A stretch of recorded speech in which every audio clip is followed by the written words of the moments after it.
بسم اللہ الرحمن الرحیم۔ اقرار الحسن نے پیر حق خطیب کو چیلنج کر دیا۔ کافی دنوں سے سوشل میڈیا کے اوپر یہ بات چل رہی تھی۔ بڑے آرام اور تحمل کے ساتھ 1-2 منٹ میری گفتگو سن لیں۔ دیکھیں کافی دنوں سے یہ معمہ چل رہا تھا، کیا ہونے والا ہے کیا نہیں ہے۔ ایسے کچھ معاملات ہیں جو دین کی طرف جب نسبت کیے جاتے ہیں، منسوب کیے جاتے ہیں، تو دیندار لوگوں کا یہ حق بنتا تھا پہلے بھی، اور اب بھی بنتا ہے، بعد میں بھی بنتا ہے کہ وہ ضرور اس معاملے کے اندر انوالو ہوں اور حق اور سچ کو جو ہے لوگوں کے اوپر واضح کریں۔ اس طرح کے ساتھ 14 صدیاں پہلے آپ تاریخ کے اوپر نظر دوڑا کے دیکھیں، کوئی بندہ ایسا آپ کو نہیں ملے گا، کسی تاریخ کے اندر، کسی کتاب کے اندر کوئی حوالہ نہیں ہے کہ ہزاروں کا مجمع جمع کرنا اور ایک بار ایسے کر کے ہزاروں مریضوں کو بیک وقت شفا دینا، پھر اسی مجمع کے اندر دعویٰ کرنا کہ یہ جتنے بھی مادرزاد نبی نے میرے سامنے آ رہے ہیں، نعوذ باللہ یہ عیسیٰ علیہ السلام کا جو اللہ نے معجزہ دیا تو اس کو چیلنج کر دینا کہ میں انہیں آنکھیں دے رہا ہوں۔ جو بے زبان لوگ تھے، جن کی زبانیں رب نے نہیں چلائیں، ایک پھونک کے ساتھ، ایک دم کے ساتھ ان کی زبانیں چل پڑی ہیں۔ جو ٹانگوں سے مفلوج لوگ تھے، جن کی ٹانگیں نہیں چل سکی، ڈاکٹر جو ہیں یہ ان کی ٹانگوں کا علاج نہیں کر سکے، ایک شف اور ایک پھونک کے ساتھ جو ہے آستانے کے اوپر وہ چلنا شروع ہو گئے۔ تو بھائی اگر ایسا معاملہ ہے تو ہزاروں مریض ہسپتالوں کے اندر جو ہیں زندگی اور موت کی کشمکش کے اندر ہیں۔ آپ اچھا جبہ پہن کے، اچھی دستار پہن کے، وہ جبہ جو ایک بار آپ پہن کے اتار دیتے ہیں، وہ شاید ہزاروں غریب لوگوں کا پورے سالانہ خرچہ جو ہے آپ اپنے اوپر سالانہ کر لیتے ہیں۔ اگر وہ انہیں تقسیم کیا جائے تو شاید کئی گھروں کا چولہا جل سکتا ہے۔ اس سے ہمیں کوئی غرض نہیں، آپ اس سے مہنگا پہنیں، لیکن اصل بات یہ ہے کہ آپ لوگوں کو دین کے نام پہ دھوکہ دے رہے ہیں، اور آپ نے بہت سے لوگوں کو دھوکہ دیا ہے۔ دیکھیں ہم بات کر کے، ویڈیو بنا کے آپ کے خلاف کیا کر سکتے ہیں؟ ہم تو اپنا حق ادا کر رہے ہیں۔ کافی لوگوں کو میں جانتا ہوں جنہوں نے پرسنلی ہمیں پہلے سے بتایا تھا کہ یہ حالات ایسے ہیں کہ ہم 3 سے 4 مرتبہ وہاں دم کروانے کے لیے گئے ہیں، 20 سے 25 ہزار روپے گاڑی کا رینٹ ہم نے بھرا اور 3-4 دم کروائے، اور فائدہ اور بھائی ککھ فائدہ نہیں ہوا۔ جیسے گئے سے ویسے مریض کو گھسیٹتے ہوئے آ گئے۔ یہ جو لولے لنگڑے شفا پا رہے ہیں، جو ٹانگوں سے معذور بھاگ رہے ہیں، جو آنکھوں سے بینائی والوں کو بینائی مل رہی ہے، یہ ان کے اپنے بندے ہیں۔ جی ہاں، یہ ان کے اپنے بندے ہیں۔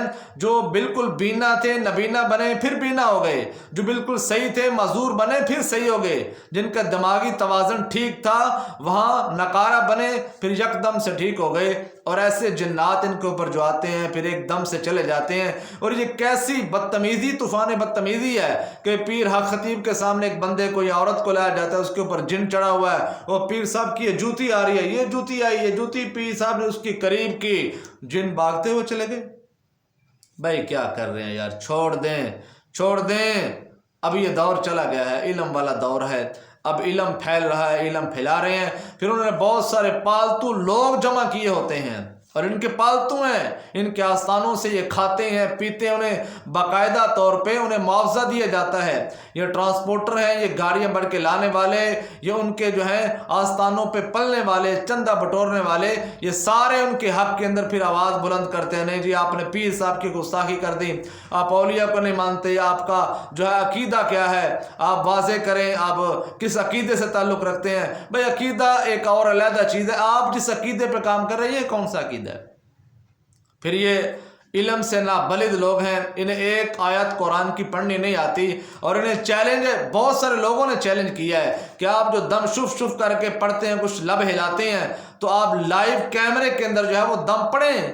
وہ کون سا دم ہے جو لائیو نہیں پڑھا جاتا؟ مریض سامنے ہزاروں کی تعداد میں بیٹھے ہوئے ہیں، اب کیوں قرآن پڑھ کے انہیں دم نہیں کرتے؟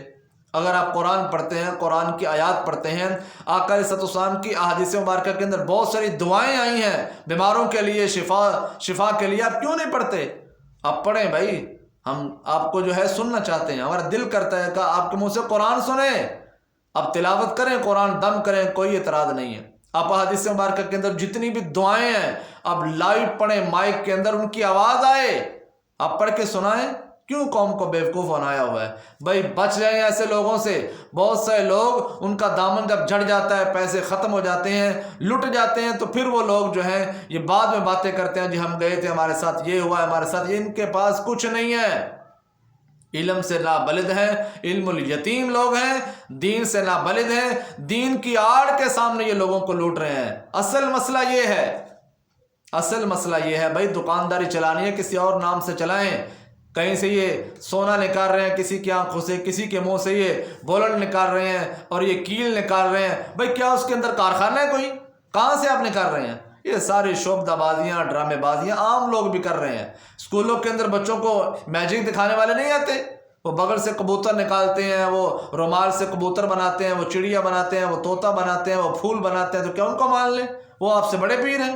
بھائی بالکل نہیں ہے، یہ معیار دین ہی نہیں ہے۔